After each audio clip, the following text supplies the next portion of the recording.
Hola, ¿qué tal? Mi nombre es Ricardo Acosta y el día de hoy presentaremos esta comunicación para el Congreso Internacional de Formación Permanente, Nodos del Conocimiento, Paradigmas Emergentes, Polarización Social y Revisionismo Educativo, abordando los nuevos desafíos del conocimiento humano. Se titula la comunicación ¿Para qué educamos? La pregunta de la filosofía de la educación. Un análisis del discurso teleológico educativo, su servidor Ricardo Costa de la Universidad de Guadalajara en México les hará la presentación de esta revisión de documentos respecto a 20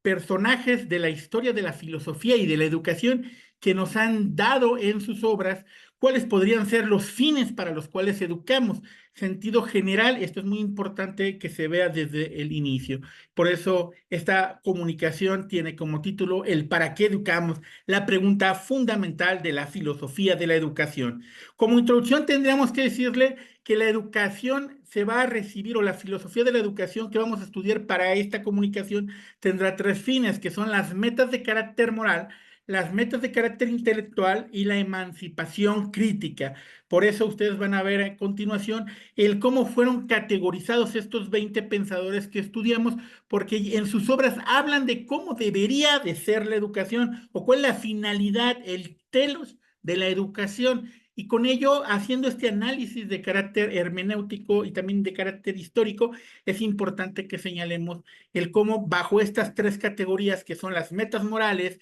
las metas de carácter intelectual y sobre todo la emancipación crítica, hemos venido dando discursos, pero también nos vamos a dar cuenta que hay una desligación entre la teoría que los filósofos anuncian sobre los fines de la educación y la práctica de las políticas educativas que los gobiernos, tanto en España como en Latinoamérica, llevan a cabo. Por eso es importante que no solamente nos quedemos en el para qué educamos, sino el cómo lo estamos haciendo. El objetivo general que tuvo esta investigación era analizar estos discursos filosóficos y sobre todo ver cómo sustentan el fin de la educación, de manera que identificamos cuáles eran las perspectivas y los propósitos fundamentales de los pensadores que tratamos, 20 pensadores y sus corrientes dentro de la filosofía de la educación, sobre todo y su contribución al hecho educativo, al acto educativo, no solamente a la parte teórica. Dentro de los tres objetivos específicos que trabajamos en esta investigación, el primero era examinar las concepciones filosóficas, históricas y contemporáneas sobre los fines de la educación. ¿Cómo respondemos a esta pregunta principal de la filosofía de la educación? En la segunda objetivo específico era identificar y categorizar los enfoques teológicos predominantes en la filosofía y son estas tres categorías que ya dije anteriormente, en las que nosotros categorizamos de acuerdo a lo que cada pensador dice en sus obras. Y por último era el evaluar el impacto de estos discursos teleológicos educativos en la práctica pedagógica, en el día a día en la educación y sobre todo en la educación superior, que es en la que yo tengo relevancia y referencia porque es en la que un servidor trabaja. ¿Qué metodología utilizamos? Pues como les comentaba, es una investigación cualitativa de revisionismo de textos, analizando 20 textos filosóficos, uno de cada autor,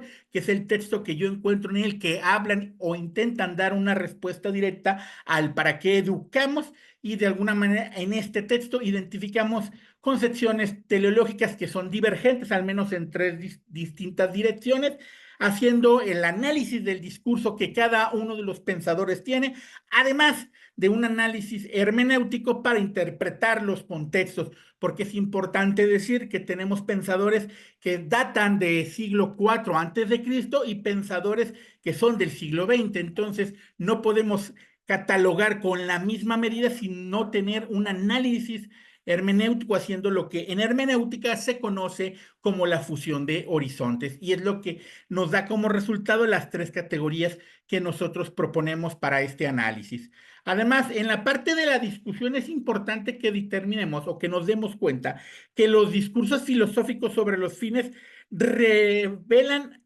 teleologías diversas, porque muchas de las veces va a depender el quién se pregunte para qué educamos, para que se tenga una respuesta. Y es que si tú actualmente le preguntas a los gobiernos, su respuesta no va a ser filosófica, es pragmática en el sentido que la educación, sobre todo la educación superior, ha tenido una vinculación precisamente a esta formación de carácter laboral, de carácter de capital humano, y estos conceptos que el neoliberalismo nos trajo y que el capitalismo nos fundó son los conceptos guía que de alguna manera al día de hoy defendemos en muchas de las universidades, lejos de los discursos que estos 20 filósofos que estudiamos de alguna manera proponen dentro de sus obras, porque ya sea desde la formación moral, desde la emancipación crítica o del desarrollo intelectual, hay una desconexión a cuáles son los fines de la educación actualmente, que muchos de ellos los podemos ver en el informe de parte de la UNESCO sobre los fines de la educación, y que de alguna manera, si bien ellos rescatan o intentan rescatar un trasfondo de carácter humanista, no menos cierto es que también hay una alineación a aquellas cosas que tienen que ver con conceptos más propios de la economía, como podría ser precisamente la productividad. Y esta discusión es una discusión muy actual, porque el que nos preguntemos y que nosotros como docentes, desde el momento en el que nos metemos en el aula, nos preguntemos ¿para qué educamos? Va a dar como resultado ante una respuesta tal el cómo eduquemos y el cómo llevemos a cabo el desarrollo de las personas que están a nuestro cargo. Además, en la parte de los resultados, pues encontramos estos tres enfoques teleológicos, como los comentaba: formación moral, desarrollo intelectual y emancipación crítica. A continuación, veremos la lista de los filósofos que cada una de las partes lleva, y también aquí vamos a destacar pues esta brecha enorme entre la teoría que el filósofo ejerce y la práctica que los gobiernos y estados actuales llevan a cabo en sus programas, en su desarrollo curricular. Porque si bien es cierto, la intención por parte de la gran cantidad de los docentes de educación superior actual es buena, es legítima, no menos cierto es que desde la redacción de los objetivos en la currícula actual podemos darnos cuenta cómo hay un sentido preponderantemente administrativo y no de desarrollo humano, que normalmente va enfocado a la personalidad de estas 20 pensadores que analizamos en este estudio. Estas son la lista de los pensadores, como ven, las tres categorizaciones: desarrollo intelectual, emancipación crítica y formación moral. De antemano, en el desarrollo intelectual, tanto María Montessori, Lev Vygotsky, Jean Piaget y Hegel son aquellos personajes de los que estudiamos que hablan de que la educación va enfocada a la parte del desarrollo intelectual del individuo. Y es importantísimo que nos detengamos un poco a hacer este análisis, porque el desarrollo intelectual del individuo va de la mano de un contexto que le permita que tenga los medios para alcanzar los fines. Esta parte es muy importante. Una persona no se desarrolla intelectualmente si no tiene los medios para alcanzarlo. Quien vive en pobreza no va a alcanzar el desarrollo intelectual óptimo porque no tiene los medios, carece de los medios. Y en un sentido original, la educación en su labor actual democrática de la democracia liberal, estaríamos pensando que nos permite este desarrollo intelectual. ¿Cuál es la realidad a la que nos enfrentamos? Que existen muchas desventajas entre algunas personas que tienen total acceso a la educación y quienes todavía no tienen acceso a la educación, o por lo menos no tienen acceso a la educación de calidad. Y esto es importantísimo, porque el ideal de estos cuatro pensadores no se puede llevar a cabo cuando, por ejemplo, en América Latina hay muchísimos niños que salen a la escuela básica. ¿Y qué sucede? No van desayunados, no han comido, y en la falta de comida hay muchos problemas de aprendizaje que se llevan a cabo por el contexto en el que están. La segunda categoría, que es la emancipación crítica, es donde vamos a ver personajes como John Dewey,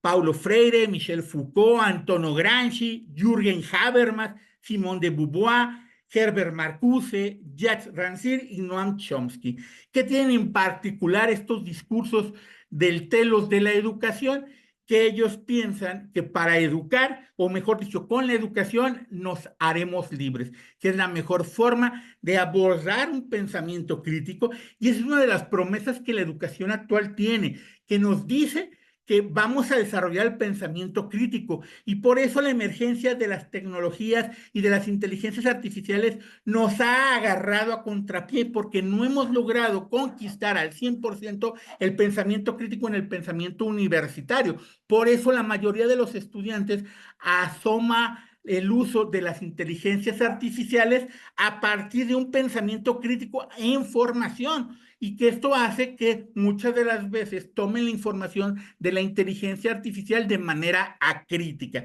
Pero al final estos personajes tienen en común en su teoría o en lo que hablan en sus publicaciones sobre educación o ideales de la finalidad de la educación, que en sentido estricto la libertad, esa emancipación, ese ser libres de una manera crítica nos va a llevar a cuál es el fin de la educación. Por último, vamos a encontrar una serie de autores que su verdadera visión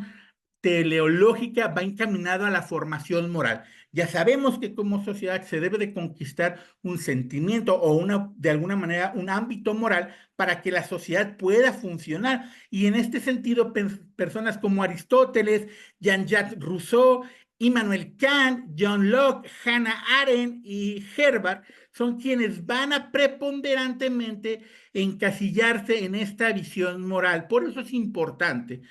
para que en todo momento estemos en una formación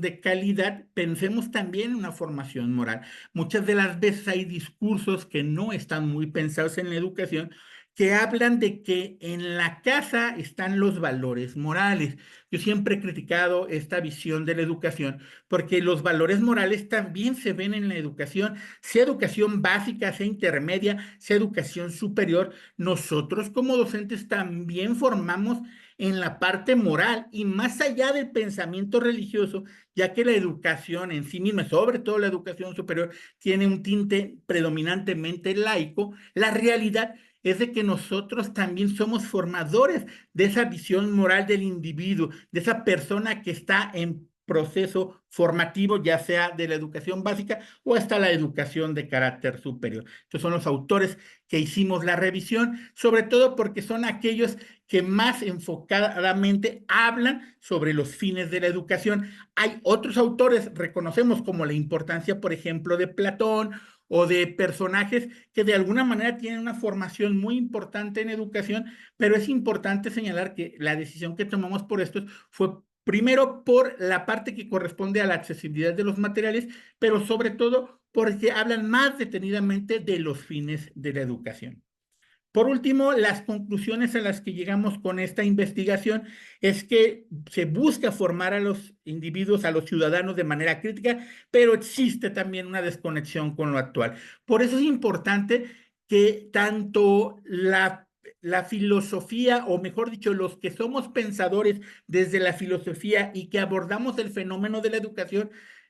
aterricemos las ideas de estos teóricos a políticas educativas que se vean reflejadas en la currícula. ¿Qué sucede? Que actualmente hay una revolución curricular que tiene que ver más a los fines económicos o productivos, y estas finalidades se ven reflejadas en la currícula y no tanto en la formación. Y cuando nosotros reflexionamos sobre la pregunta, ¿para qué educamos? Desafortunadamente, y esto lo señalo con bastante énfasis, desafortunadamente, hoy en día la batalla del pensamiento filosófico versus el pensamiento de actual capitalista, pues estamos perdiendo la batalla desde la formación que muchos de estos pensadores llegaron a aportarnos y que desafortunadamente transfiguran o reconfiguran cómo se está llevando a cabo la universidad, y que si bien es cierto, hay cosas que hemos mejorado, también hay que reconocer que hay muchas cosas que pareciera que no tienen parangón y que vamos en sentido estricto para atrás. Por último, les dejo las referencias de los pensadores, el libro en el que nos dirigimos en cada uno de ellos. En el caso de Hannah Arendt con La crisis de la educación, Aristóteles, Ética Nicomaquea, Simón de Beauvoir, Segundo sexo, Chomsky en Ilusiones Necesarias, John Dewey, Democracia y Educación, Foucault en Vigilar y Castigar, Freire en Pedagogía del Oprimido, Gramsci en sus Cuadernos de la Cárcel, Jürgen Habermas en la Teoría de la Acción Comunitaria, Hegel en Lecciones sobre la Filosofía de la Historia, Herbart en Pedagogía General, Immanuel Kant en su libro sobre pedagogía, John Locke en algunos pensamientos sobre educación, Herbert Marcuse en El hombre unidimensional, María Montessori en el método Montessori, Jean Piaget en la psicología de la inteligencia, Platón, que también viene transfigurando detrás de todas estas ideas en la República, Rancid como el maestro ignorante, Jean-Jacques Rousseau en el Emilio de la Educación y Vygotsky en Pensamiento y Lenguaje. Muchas gracias por haber escuchado esta comunicación. Estamos abiertos a cualquier comentario, cualquier crítica y sobre todo cualquier aportación que amplíen el debate a esta pregunta tan importante en la filosofía de la educación, que es el ¿para qué educamos? Muchas gracias.